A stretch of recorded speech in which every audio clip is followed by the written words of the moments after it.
The book we're gonna read today is about Clark the Shark Dares to Share, written by Bruce Hall.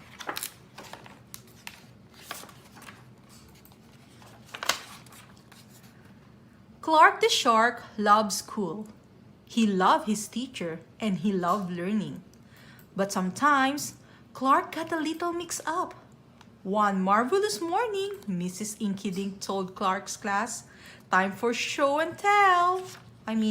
Show and share. Benny Blowfish went first.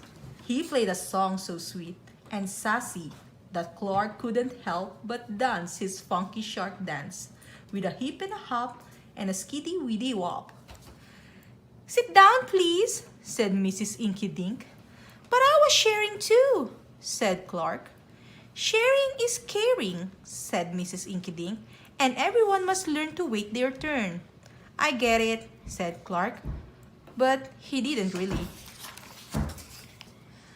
At Reading Roundup, Amanda Ewigel won a scrumptious prize for reading the most books. "See slug ice cream?" asked Clark. "Yum yum, I want some." "That's up to Amanda," said Mrs. Inkydink.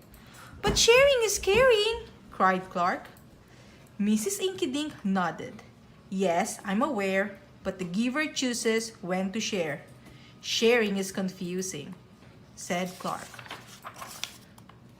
In rip hockey, Clark chose to share his spectacular skills. "Hockey's awesome," he roared. Clark front fake and back fake. He stick check and deck. In the end, Clark did everything but pass the puck. His teammates were cranky. "Hey, hotshot, let someone else score. Why don't you?" said his best friend, Joey Mackerel. "But we all shared the win," said Clark. Coach Krabby scolded. "A win's not okay unless we all get to play. Sharing is complicated," said Clark.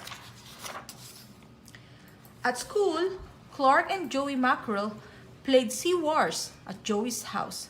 "Wow, is that Dark Vader?" asked Clark. "Best birthday present ever," said Joey. "Wanna play with Pluxy Walker?" Clark really wanted Darth Vader, but Joey asked him to wait his turn. Then, when Joey went to get them a snack, Clark couldn't resist. "Must be my turn." It was, after all, the coolest toy ever. "Sea Wars rocks!" cried Clark. "Pow! Bam! Crunch! Whoops!" "Clark!" cried Joey. "You broke it!" "Sorry," said Clark. "I was sharing." Joey shook his head. "That's not sharing," he said. "That's taking and breaking." Clark the Shark swam home, befuddled and bewildered. He didn't understand sharing at all.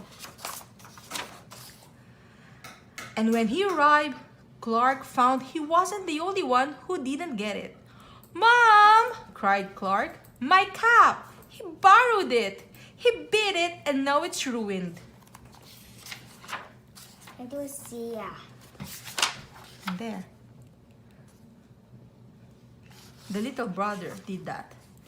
Teething or no teething, Clark's mother said that's no way to treat a cap.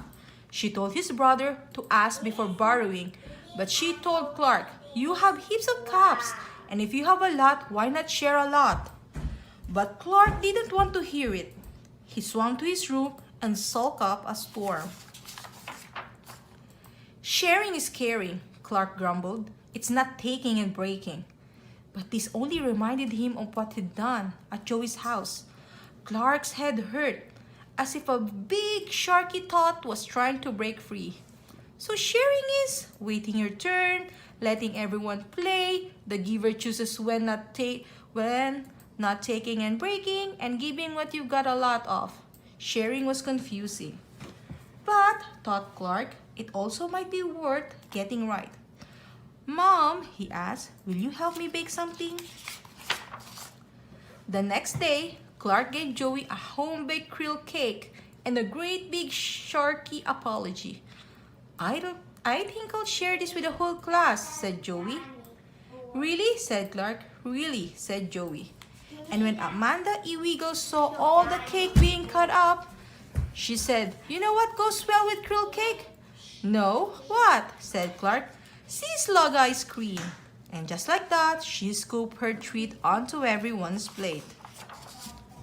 Clark the shark looked around at all his classmates enjoying cake and ice cream, and he got a warm, wiggly feeling way down deep inside. "What is it, Clark?" asked Mrs. Inky Dink. With a ginormous grin, Clark broke into the sharkiest funky shark dance ever. And this time, all his classmates joined him, with a hip and a hop and a skiddy-widdy hop. "Sharing is sweet," cried Clark the shark. The end.